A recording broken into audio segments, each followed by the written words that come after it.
Good day everyone, hope you guys are having a blessed and amazing day. And for today's video, papaliguan natin ang ating mga Shih Tzu since 6-week-old na sila. Disclaimer lang guys, hindi ako vet. Ito lang aking best practice since for parent ako, matagal na rin ako nag-aalaga ng mga Shih Tzu, Chihuahua, Husky. So ito lang aking mga best practice or one of my best practices. Before ko sila paliguan guys, nagtanong muna ako sa vet ko. Syempre, we wanna make sure na safe ang ating mga fur babies, right? So ito nga, I found out from my vet na pwede palang paliguan pag 6-week-old na yung puppy, especially for hairy dogs like Shih Tzu, Husky, kasi para malinis yung mga paa nila or kamay, pati na rin yung sa puwet area nila para malayo rin sila sa sakit at bacteria.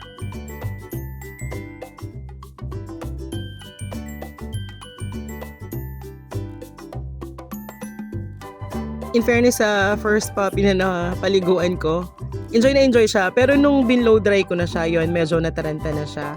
And of course, ayoko siya ma-stress, so in-stop ko muna. Just a friendly reminder lang guys, ang mga dogs are very sensitive when it comes sa ingay. So, best practice ko dyan, before ko sila paliguan, siguro mga 1 week, nag-sound ako or nagpapatunog ako ng sound dumb blower malapit sa kanila. Sa speaker lang to, ng Bluetooth ko, para masanay na sila sa ingay. Hindi sila mabigla. Nag-research talaga ako dati. Since before, hindi naman ako ganun karunong mag-alaga. But I love dogs. Marami kaming alagang dogs. Even before when I was young, parents ko mahilig sa aso, mahilig din sila sa pusa. So, nabasa ko nga before na since ang mga dogs are very sensitive to noises, like pag may mga New Year, putukan, ganyan, we wanna make sure na hindi sila, nasa loob lang sila ng bahay para hindi sila ma-stress or para hindi sila magkasakit.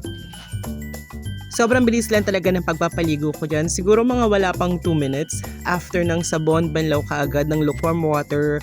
Super punas ka agad ako dyan ng dry na towel. Actually, hindi siya towel damit ko to. Yung mga old na damit ko na hindi nakasya sa akin pagkaliit-liit na since lumaki ako nung pandemic.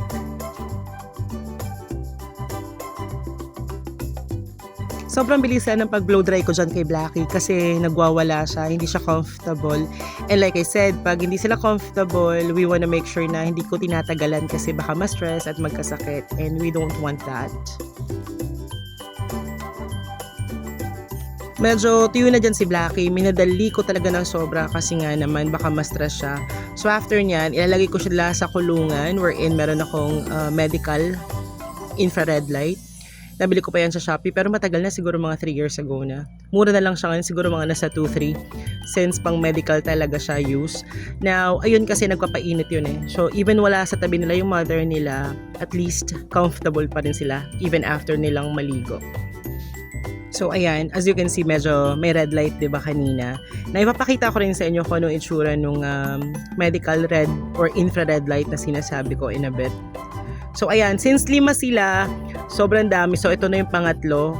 Ang ginagamit ko pala, ayan pala yung infrared light na sinasabi ko na nabili ko online.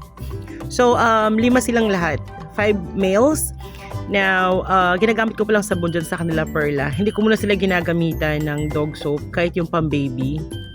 Ayoko munang gamitan. Kasi nga naman, baka makain nila.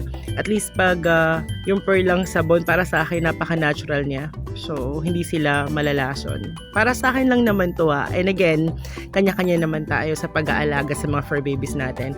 But until now lahat ng mga fur babies ko buhay. At pagka-healthy nila. Gumawa pala ako ng dog shampoo. Gagamitin ko sana sa kanila. Tapos naalala ko, ay baby pa pala sila, wag na muna. Kasi nagdidilaan sila So mahirap na baka, alam mo na, hindi natin alam yung mga ingredients na nilalagay doon. Baka malason pa sila, kawawa naman.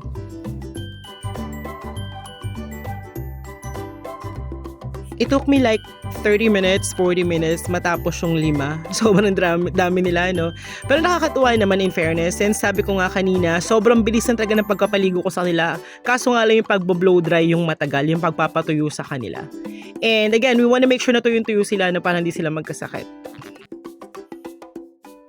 After pala silang paliguan, na-deworm ko na pala sila, hindi ko na sila na-videohan since parang napagod ako sa ginawa ko. Parang hindi na ako sanay magpaligo ng mga baby puppies.